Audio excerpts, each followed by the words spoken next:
Mon invitée avait pratiquement perdu l'usage de ses mains à cause de l'arthrite et de l'arthrose, et c'est là qu'elle a décidé de suivre le régime hypotoxique du docteur Seignelay. Ça a été une surprise assez impressionnante pour elle parce que ça n'a pas été très long. À peu près 10 jours plus tard, la douleur était disparue et en 16 mois, elle a pu retrouver l'usage de ses doigts. Et comme c'est une scientifique de formation, Jacqueline Lagacé a décidé de vulgariser les travaux de ce docteur, d'écrire un livre sur le sujet, et ça a donné Comment j'ai vaincu la douleur et l'inflammation chronique par l'alimentation. Déjà, je peux vous dire que le livre fait fureur. Alors, nous avons l'auteur devant nous, Jacqueline Lagacé. Merci beaucoup d'être là. Bonjour. C'est un livre passionnant qui est très, très, très complet. Je vais d'abord dire à nos auditeurs que vous êtes docteur, vous avez un doctorat en virologie. Vous avez aussi un post-doctorat en immunologie. Donc c'est et en bactériologie. Donc et c'est important de le préciser parce que quand on lit ce genre de livre, on se demande souvent quel est le background de la personne qui l'écrit. Vous c'est pas juste que vous étiez atteinte d'une maladie, c'est que vous aviez aussi tout un background de scientifique qui vous amenait à vous documenter et à mieux comprendre en fait ce qui se passait. Oui, et j'ai dirigé un laboratoire de recherche en immunologie et microbiologie pendant 17 ans à l'Université de Montréal, et j'enseignais aussi ces matières pendant cette période-là. Vous étiez atteinte d'arthrose, d'arthrite. C'était assez gênant. Vous aviez même plus usage de vos mains? Non, effectivement, je n'étais même plus capable d'ouvrir une petite bouteille d'eau. Mes mains restaient ouvertes à peu près à 90 degrés et je souffrais le martyre. Et aussi, j'avais une arthrose très importante dans le genou gauche. J'avais un kyste de Baker qui a été diagnostiqué et l'orthopédisme prédisait pour 2010, le changement de mon genou là, pour une articulation. Ah oui. Et je peux vous dire, je fais du ski alpin sans aucun problème. Tout est correct maintenant. Et en plus, je souffrais de problèmes de colonne vertébrale, surtout lombaire et cervicale, depuis une vingtaine d'années. Alors, j'avais des crises à certains moments donnés.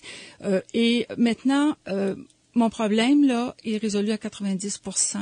Quand je souffre de la colonne, parce que j'ai fait des imprudences, maintenant, à l'intérieur de 24-48 heures, c'est terminé. Alors, parlez-moi de cette méthode, de ce médecin. D'abord, parlez-moi de ce médecin, parce qu'on le connaît pas, le docteur Seignelay. On n'avait jamais entendu parler au Québec. Bon, le docteur Seignelay, en France, a eu une carrière de scientifique très importante. Il a publié dans le domaine de l'immunologie, des greffes de reins, plus de 70 articles scientifiques dans des revues accordées par des pairs. Et à partir du moment où il s'est intéressé à la nutrithérapie, il n'y a plus un de ces articles qui a pu être accepté. Alors, il a dû publier des livres pour communiquer ses connaissances. Et je peux vous dire qu'en France, il a été attaqué très durement. Par qui? Par l'orthodoxie médicale, par les groupements de médecins, par les compagnies aussi, parce que s'attaquer aux céréales et au lait, aux produits laitiers en France, c'était vraiment...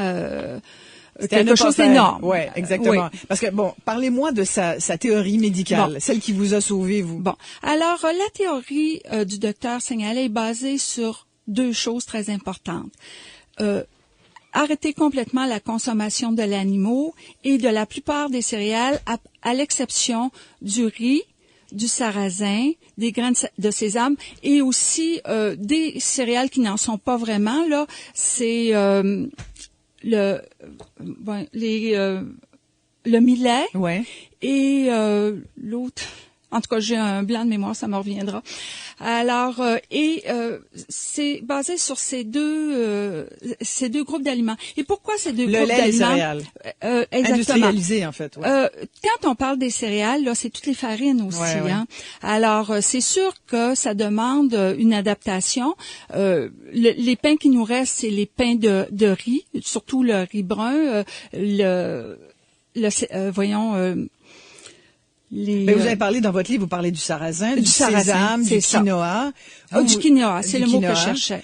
Vous vous dites, moi, je me suis procuré du pain de riz, donc vous mangez du pain de riz, ça se trouve. Ça se trouve dans les... Le pain blanc, tout ça, faut bannir ça. Non. Puis et effectivement, même le pain de grain entier est pire que le pain blanc. Pourquoi? Et la raison, c'est que dans le pain de grain entier, il y a présence d'acrylamide. L'acrylamide est formé à partir de la réaction de Maillard qui fait que des protéines et des sucres, donc de l'amidon, quand ils sont chauffés à une température plus élevée que 110-120 degrés centigrades, ils forment des glycotoxines à cause de la réaction de Maillard. Et ces glycotoxines-là, justement, sont non digestibles complètement par nos enzymes. Alors donc, ces molécules qu'on appelle glycotoxines s'accumulent dans notre intestin grêle et font en sorte qu'elles amènent une détérioration de la flore intestinale normale. Et à ce moment-là, elles vont favoriser le développement de bactéries pathogènes et il va y avoir inflammation et à ce moment-là, bris de la muqueuse intestinale et les grosses molécules là, qui séjournent dans l'intestin, qui s'accumulent, eh bien certaines qui ne devraient pas passer parce qu'elles sont trop grosses, mais à cause des bris, vont passer dans le sang, dans la circulation sanguine et lymphatique et vont aller se déposer dans les tissus. Et selon nos fragilités génétiques, certains vont développer soit de l'arthrose, soit de l'arthrite, de la sclérose en plaques, des tendinites, etc. Alors, en fait, tout dépend de nos sensibilités génétiques qui font qu'on va être plus ou moins sensible à ces glycotoxines-là qui se déposent dans les tissus. En fait, selon la théorie du docteur Seignalais, lui, il considère qu'il y a un phénomène d'encrassage tissulaire. C'est ce que vous venez de nous décrire. Exactement. C'est ça, sa théorie de l'encrassage tissulaire. Oui. Et moi, j'ai déjà fait des entrevues avec des médecins, puis souvent, je leur demande, vous savez, l'espèce des cures de nettoyage que certains naturopathes conseillent au changement de saison et tout. Il y a bien des médecins qui sont contre ça, qui disent, il n'y a pas d'affaire de se décrasser les tissus. On n'a pas besoin il n'y a pas de toxines. On n'a pas de toxines dans le corps à ce point-là. Vous en pensez quoi, vous? Bon, à ce sujet-là, il est très important de dire que les médecins, malheureusement, ont une formation très réduite en nutrition. Et je vais vous raconter ce que le docteur Campbell dit dans son livre, le rapport Campbell. Le docteur Campbell, en fait, c'était un nutritionniste, un chercheur universitaire extrêmement reconnu aux États-Unis, qui a fait partie des gros groupes là américains qui sont des conseillers pour le gouvernement américain. Et lui, il disait dans son livre que en 2003, 112 des facultés de médecine américaines, leur cours de nutrition avait été développé par des compagnies comme qui forment les yogourts, les compagnies d'œufs, de viande, de céréales et les compagnies pharmaceutiques. C'est eux qui avaient monté ces cours-là. Alors, je pense qu'on peut se poser vraiment des questions sur la qualité d'un tel cours de nutrition. Mais ça, c'est tout le problème des lobbies qui rentrent dans les universités puis qui se mettent à financer parce que les gouvernements ont pu apparemment les reins solides et ils mettent plus les budgets. Puis ces compagnies-là sont tellement riches.